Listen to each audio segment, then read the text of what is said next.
Hello fellow KSPers, this is Steve Lawyer, and in this short video I'm going to show you how to make a perfectly balanced VTOL spaceplane.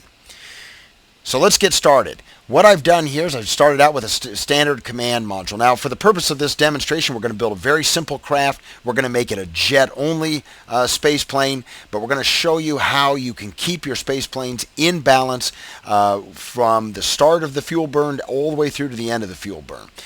There's some important principles you need to learn, so let's demonstrate these. I'm going to start out by just attaching to this a standard jet-only fuel tank. We'll go ahead and put two of those on. And now, and you don't want to build your ship this way, but just for demonstration, we're going to go ahead and put a jet engine on the back of that. And let's talk about what would happen if we were to put wings on this craft and start to fly it. What of course is going to happen, as I'm sure you're aware, is fuel drains from the furthest away tank first, or the top tank if this were stood on the vertical. So we're going to burn this tank empty first, and then we're going to burn this tank empty. Of course, what that means is our center of mass of this ship is going to shift backwards as we drain this front tank. We're going to become tail heavy, and this is what causes a lot of space planes as they start to burn fuel to suddenly start to try to nose up, become tail heavy. Obviously that creates problems, especially if you're trying to create a VTOL ship that has vertical thrust to take off. It needs to stay in balance at all times. So let's talk about how you prevent that problem from occurring. And an important aside, an important note to understand, this will help you with your rocket designs too, is actually in KSP, the way KSP models the burning of fuel, it does not actually have the fuel push from the tank down to the engine, but actually pulls from the engine from the furthest away tank that is not blocked to it. That's important to understand, especially when you get in 1-2-1 or 2-1-2 configurations where you have multiple tanks feeding into a single tank and going back out to multiple engines. A lot of people have run into problems with those, but as long as you understand that what is happening is each individual engine is looking for the furthest tank that it can reach up to and get fuel, you can quickly figure out where problems are going wrong. And oftentimes in rocket design, with proper use of symmetry during construction, you can actually do 2-1-2 designs where you'll stay in balance. But I digress. Let's get back to talking about how we're going to make this ship fly and stay in balance. We're going to pull this engine off to do so, and we're going to add another tank. And this will become obvious why we do this in a second. And not only are we going to add the other tank, but we're going to flip it over. Okay. There we go. Now we'll put this engine back on. Now let's take a look at what we've done. We now have this tank with the top here, bottom here, attached to this tank which has top here, bottom here, with this tank that has top here, bottom here. All right, we're on to a good start because what we're trying to do is tell these tanks to all drain towards the center. Unfortunately, if this engine's attached directly to this tank, it's not going to tolerate that. It's going to pull from the furthest tank away first. And when that tank's empty, it's going to pull from this tank. And then when that's empty, it's going to pull for this tank. And it doesn't care that this tank is flipped over. The reason why I flipped this tank over is in some larger tanks, there actually is a top and bottom, and they will shift their mass, their center of mass of that tank while fuel consumption is occurring. These tanks don't do that, but it's a good practice to go ahead and point all your tanks to drain towards the center. So what are we going to do to actually make this tank and this tank drain to the middle so that we can keep our center of mass from moving? Well, we're going to pull this engine off, and we're going to do something to block fuel from getting to that engine from this tank. We're going to break that connection. The easiest thing that I found to do that is a simple metal plate. So we'll stick a metal plate on here. Now it's important to notice what's happening right here. There's two ways you can attach this metal plate. If you look right now, you can see the metal plate is sort of sunk into this fuel tank. If you do that and then put the engine on, you're not going to block fuel flow. The engine will still pull fuel from the tank. So we've got to make sure the metal plate is out like this. There you go. I do not have any part clipping turned on. I just am attaching this metal plate. Now I can stick the engine on, and it's actually going to be attached to the metal plate. And you can see, if you look carefully here, we'll zoom in a little bit, you can see there is a gap between the engine and the fuel tank. And this engine will not draw any fuel. If I were to put this out on the launch pad right now on the runway and try to fire it up, I would show as having no fuel available to that engine. So what's that going to allow me to do? Well, it's going to allow me to run a fuel line from this middle tank back to that engine, and that fuel line will feed this engine instead of it drawing fuel from these tanks. This tank then will be the most directly connected part to that engine, and then what we will have is a tank here and a tank here, both of which are equidistant away from that engine. In other words, this tank has to get fuel to that engine by first going through this tank. Same thing here. And what will happen is this engine will draw fuel evenly.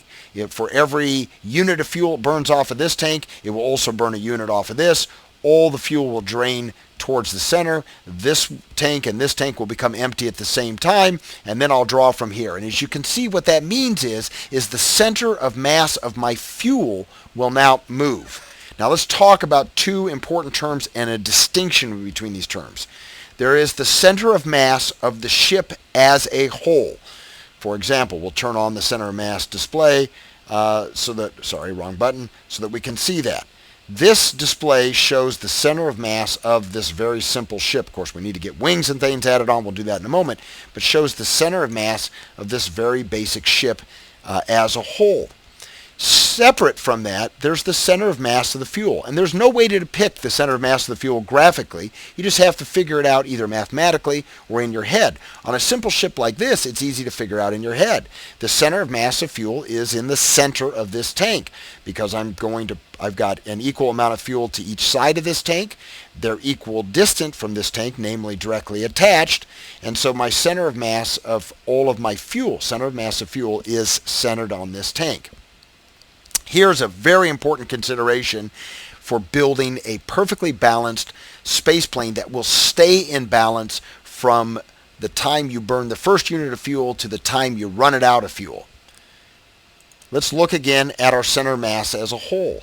This center of mass includes the weight of the fuel, which currently is full, and also includes the weight of other parts on the ship.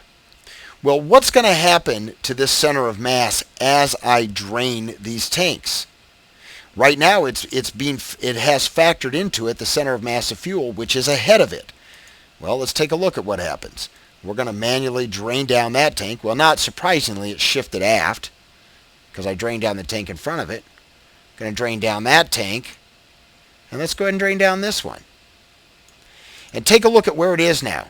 If you can notice, it has moved further back from where it started. Not by a huge amount because these other components all have weight, but it has moved back. And that's most evident when I bring the fuel back into this tank. You'll see her slide back forward. What does that tell us? If we want this ship to stay in balance from the first drop of fuel to the last drop of fuel, we need to make sure that this not only does the center of fuel mass not move, but the center of mass of the ship as a whole is on top of the center of fuel mass. In other words, I need to get this center of mass dead center in this tank. And if I fail to do that, I am not going to have a ship that is going to stay in balance from the first drop of fuel to the last. So let's see how we can get there. Well, first thing, we might as well go ahead and start getting wings on because we're going to have to talk about center of lift and what to do with it as well. So we're going to go ahead and attach a set of wings. We're going to attach them to the center here. We'll go ahead and put them a little bit high, and you'll see why in a second. I'm going to put them sort of attached up high, level them off like that. There we go. Those wings are level. We need to go ahead and put on a tail fin. We'll use a winglet for that. Again, we're building a very rudimentary vessel here. There's a tail fin. Let's go ahead and put on some canards. Now, let's start taking a look. Well, we'll go ahead and get a nose gear on here. Now, let's actually go ahead and put on. Let's go ahead and put on the rest of our aerodynamic stuff first. All right. So let's see. What else do we need? We need ailerons or control surface. So we'll put that on.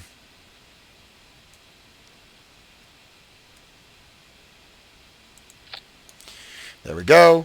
Let's go ahead and throw on a canard, and let's take a look at where the center of our lift is right now, because an important point that I'm going to show you too. A lot of people tell you to put your center of lift behind your center of mass. Let's talk about why they say to do that. They say to do that because they're expecting your center of mass to slide backwards, like we just demonstrated. And so they want the center of lift far enough back that when that occurs, you don't get suddenly with a situation where your ship wants to point up. But if you're building a perfectly balanced ship, you don't want to do that. You want your center of lift on top of your center of mass, on top of your center of fuel mass. So we're going to go ahead and throw some canard wings on here, but we're going to strive to get our center of lift centered on the ship as a whole. All right, so that center of lift is actually pretty good. You can see if I take the center of mass off, it's almost centered right here in this tank. It's pretty good. We'll tweak it in a little bit. Problem we have now is we still got to get our center of mass forward. So how are we going to do that? Well, we need a gyro on this thing anyway because we're going to need some gyroscopic force in order to help keep this thing stabilized. So we'll put an SAS module on the front here. That'll pull some weight forward for us. That's getting there. We're not quite as forward as we need to be. We also need an air intake, so we might as well get that put on.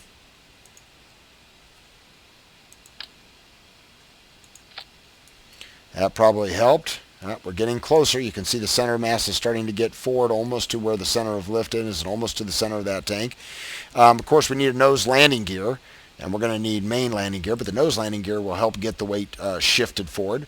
So we'll go ahead and throw that on and put it on as far forward as we can.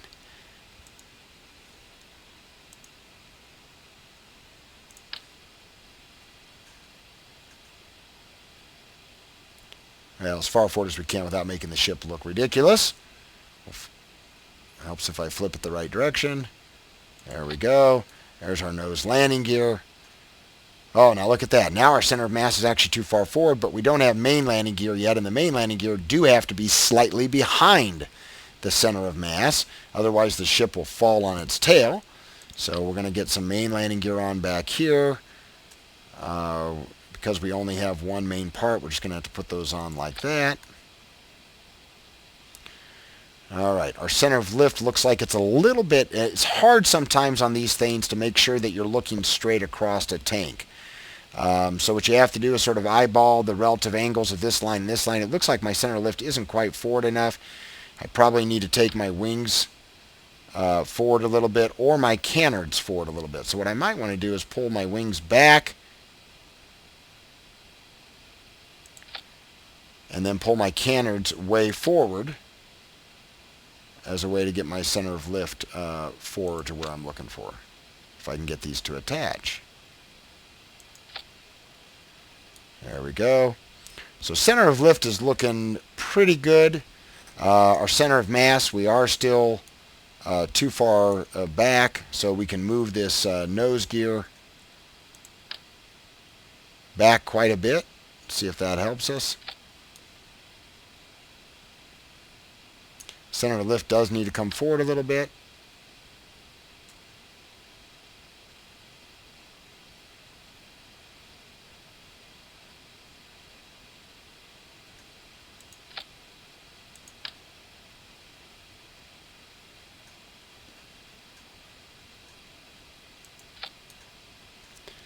All right, we're getting really close. You can see our center of mass is pretty close to centered in this tank. Our center of lift is pretty close to centered on our center of mass and on the tank. They might both be slightly forward of dead center. It's awfully tough to judge on this kind of layout that you're looking at everything square, but they're very, very close. Let's try looking at it from above. Try to get dead over the center of lift arrow. So it looks like they're both forward a little bit too much still, if you take a look at right there. So we can probably pull our canards back a little bit and pull our main landing gear back a little bit, maybe as a way to shift that weight back. We'll try bringing these main landing gear back. Okay, that helped a lot with the center of mass. I hate to pull the canards back too much because I don't want to I don't want to block my steps so that I can put a ladder on up here for my crew member to come down. So We might be talking about bringing the wings back.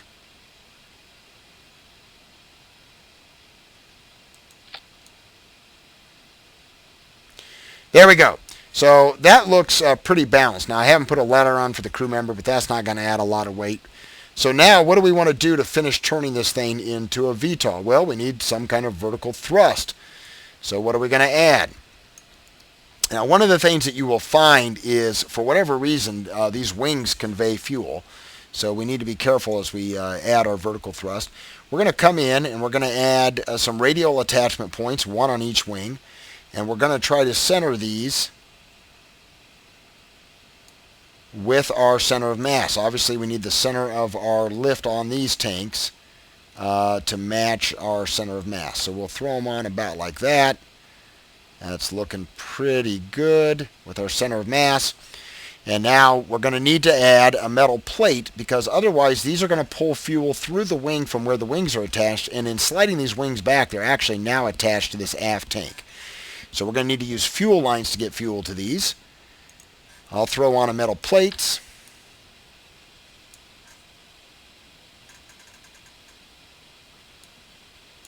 Sometimes it can be tricky to get this stuff to attach.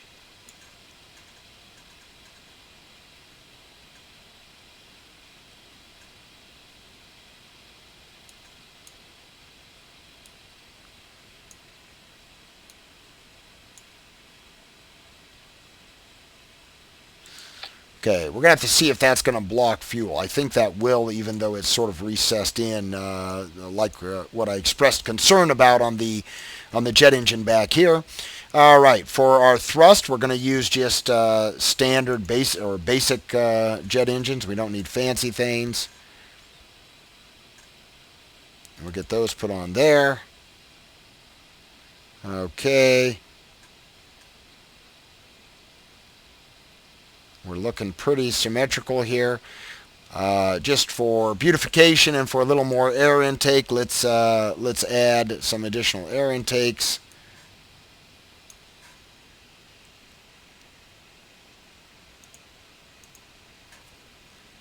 We'll throw on one of these.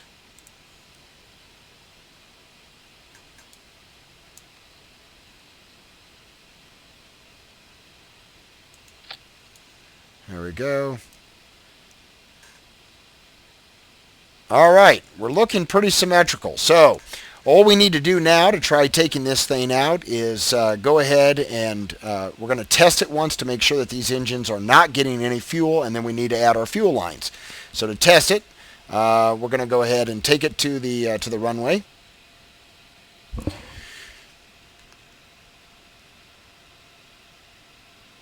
And let's go ahead and engage our engines.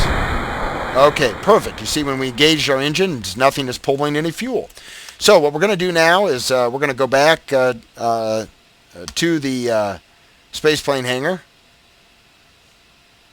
Click the wrong button there. And we're going to add the necessary fuel lines. We'll run one right down the center here if we can.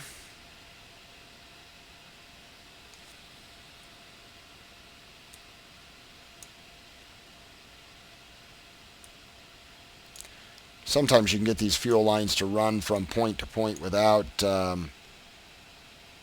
actually having to put some kind of bridging structure. Otherwise, we might have to put a bridging structure in.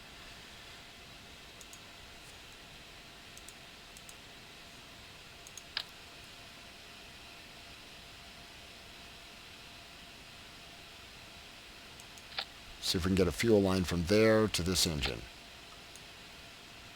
I think we did it. As long as it's not going to the metal plate instead. I think that is to the engine. Excellent. Okay, so there's our fuel line for that engine. And now, in using symmetry, we need to get a fuel line from the center tank to each of these engines.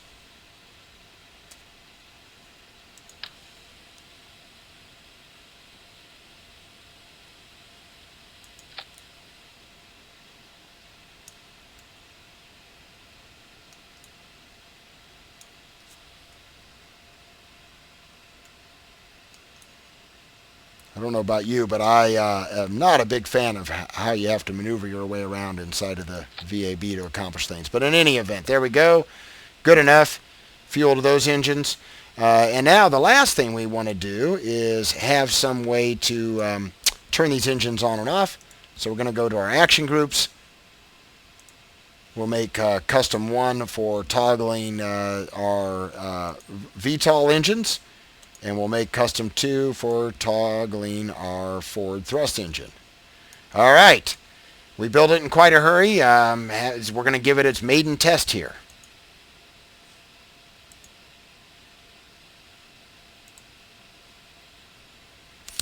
Now, by design, or as a consequence of the design, you'll see that this craft's going to sit a little bit nose up. We'll go ahead and set our brakes. So we may have to use WASD, use the W key to try to get this thing level as we thrust up. We're going to go ahead and turn off our throttle, engage our engines. Let's go ahead and disable our forward thrust engine. Let's try a VTOL takeoff here. So we're going to start throttling up. We're going to put on SAS. Watch the thrust on this engine come up.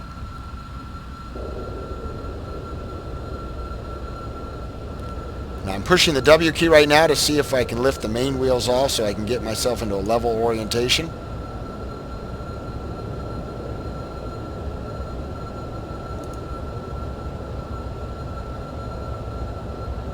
May need more throttle.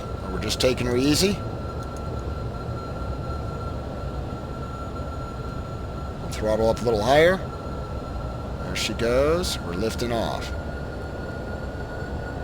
Okay, she's wanting to ever so slightly nose up. But now I'm not touching any keys at all, and SAS is able to hold my orientation. I'm going to take SAS off, and we'll look at what the natural angling of this is. Okay, with SAS off, you can see she's gradually nosing up, but I can very easily adjust her. So that tells me that I probably need to move these engines back ever so slightly in order to keep this thing perfectly balanced, or maybe I need to move my center of mass might be off. Building these kinds of planes takes a lot of practice, but you can see I'm flying it with SAS off. I'm doing okay. I'm going to go ahead and throttle down and try to put her back down. We'll try to do it all without any SAS. So I've throttled down. She should start to descend.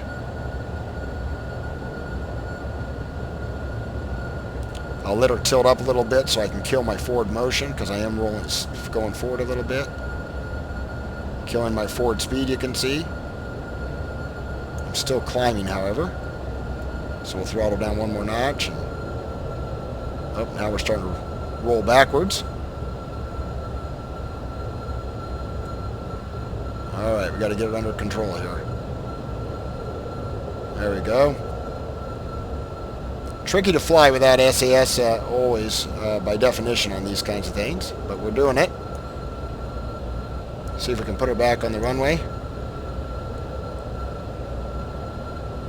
Now, one of the things you'll find with any VTOL craft is if you get too much in the VTOL mode, if you get too much lift going, too much vertical speed occurring, in other words, you're climbing too fast in a VTOL flight configuration, there's no way you can avoid eventually losing control of the ship because of the aerodynamic forces that start to happen on the wings.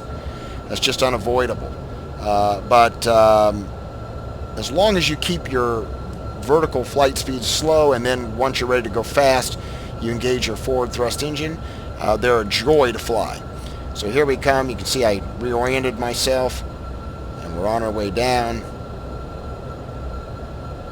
Working on a little side slipping that's occurring here, but not much. For some reason, she rotated a little bit on me. Straighten her up.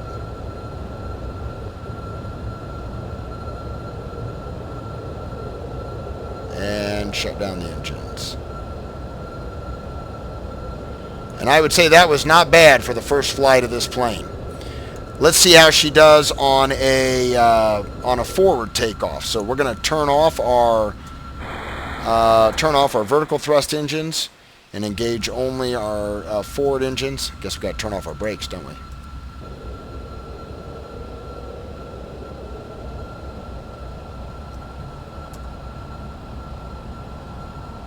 Sometimes it seems like the brakes don't release on these things.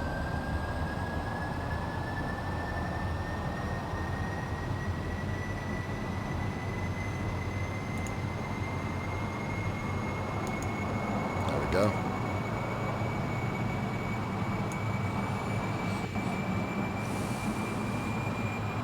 I'm going to go ahead and use SAS for this takeoff. Let's see if we can get her to rotate. Angle up.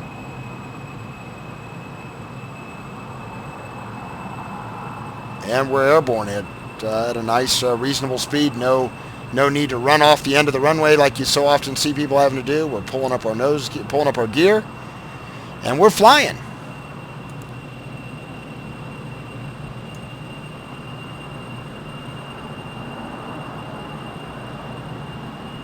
She flies great.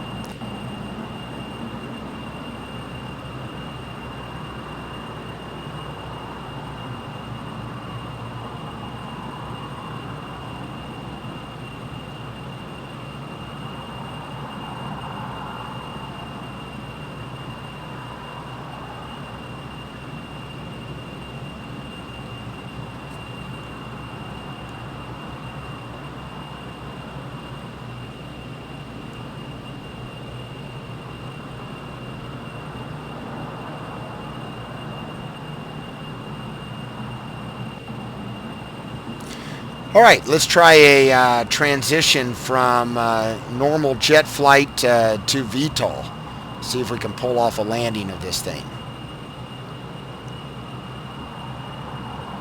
I've got just the place to land.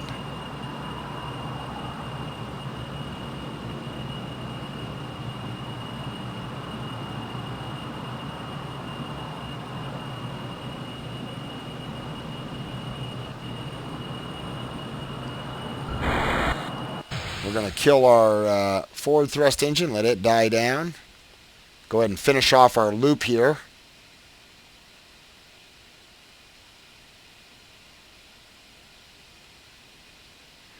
And we're going to fire up our vertical engines. Let them start developing some thrust.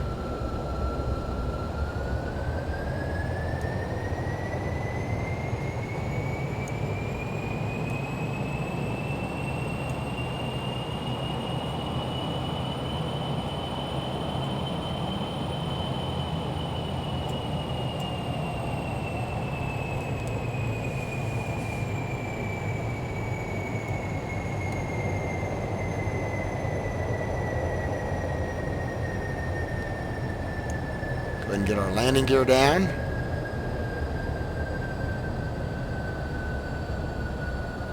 Now the key to a VTOL transition is to make sure that both your vertical speed once you start your VTOL descent or your vertical speed on a VTOL ascent never gets so high that you start getting too much aerodynamic force from your wings. So what I'm doing now is I'm pitching up to kill out my forward speed. I'm intentionally in a right bank to sort of yaw me to the right. You can see here by my directional vector which way I'm headed. That's intentional. We're going to rotate the airplane left. We're trying to kill out surface horizontal speed at this point. And what we're looking to do now is start a descent.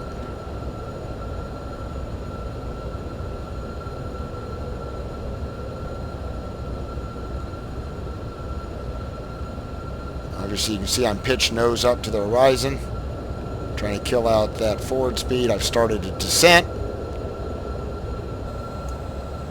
Okay, we've descended down and we're on our final approach to the landing pad on top of the VAB.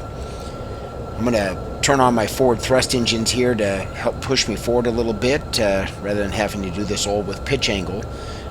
So all I'm doing right now is just working the pitch angle and the forward thrust to get myself on a good approach at a nice gentle descent.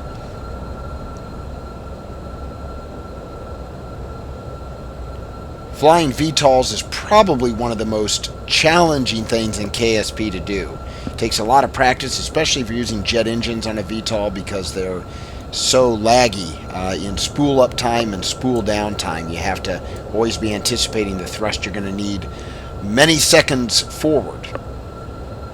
Looks like we're on a pretty good approach here.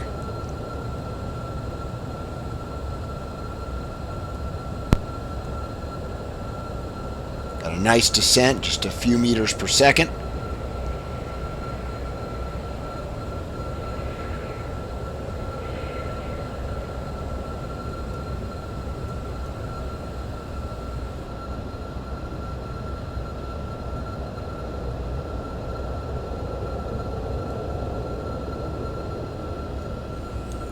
And there we go. We have landed. Lest there be any doubt how much fun VTOLs can be, take a look at this. This is a VTOL that I built and flew in KSP .22 for the purpose of going around and finding and landing at all the anomalies on Kerbin.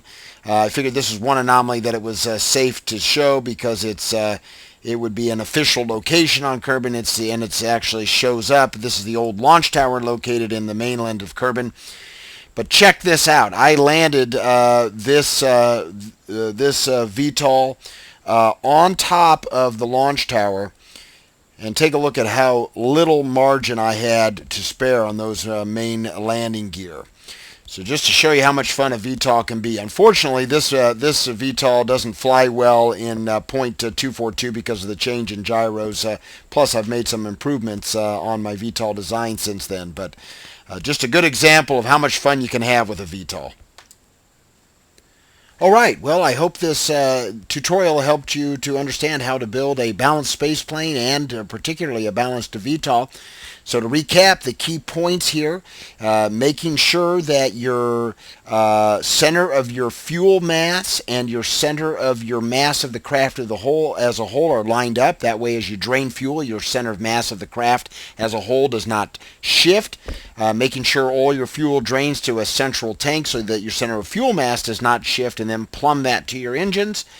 And putting your center of lift lined up with your center of mass. Those principles are all important on any spaceplane, not just a VTOL, if you really want it to stay balanced throughout all flight. And then the only additional thing, if you're building a VTOL, is of course put your vertical engines lined up with the center of mass and the center of lift, but particularly with the center of mass. So before we go, just want to show you two of my favorite VTOL craft that I built. They're very different functions and very different in their operation. First one I'll show you is my recovery ship. Both of these have their own YouTube videos on my channel, and if you go to that YouTube, there will be a link that you can click to download the craft file. This is my recovery ship. I built this ship for the purpose of being able to go and pick up capsules that have landed other than at KSP. You can see that it is a VTOL. It's got our vertical engines there. You can see that it has the new grabber on it. The idea of this ship is that you can vertically land it either on top, directly on top of a capsule and use the grabber to pick it up, or easier is you can land it near a capsule, and if the capsule is just a standard size capsule, you can then drive this over the top of the capsule, retract the landing gear and squat it to pick up the capsule, and then fly it back to KSC. As I said, this has got a video demonstrating it, plus a link to download a copy of this, so go check it out. The other one that I have, which is probably my favorite of all, is my hybrid space plane. This is just a spectacularly fun ship to fly. It's not a traditional VTOL in the sense that you'll see that it does not have vertical lift engines. I did that in order to give it the maximum delta V, so I wasn't carrying around two sets of engines, one for forward thrust, one for vertical. But what this ship does do, it is a VTOL. What this ship has, you'll see it has three different types of engines. It's got your Rapiers, which can fly both as rockets and as jets. It's got your turbojet engines, and then it even has some LVNs for interplanetary transfers. This ship takes off initially as a normal space plane, but after that you have the option to land it as a space plane or to land it vertically using these landing gear.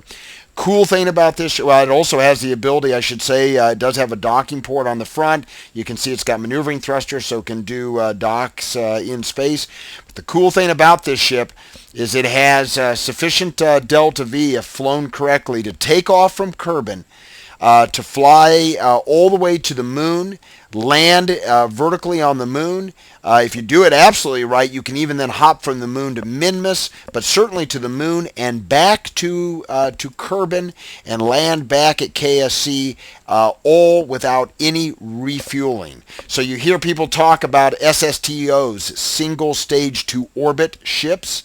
This ship is a single stage to the moon and return. I call it my SSTMR, single stage to moon and return. So go check out its video. You can see a mission where I fly it to the moon and return, and you can download this craft file and try flying it yourself. Thanks a lot. Stay tuned for other videos. I've got more on the way, including a mission going all the way out to every planetary body further out from Kerbin, nonstop, no refuel and return. That's called my Deep Space Traveler. I'll be getting that uploaded within the next few weeks. So stay tuned and check it out.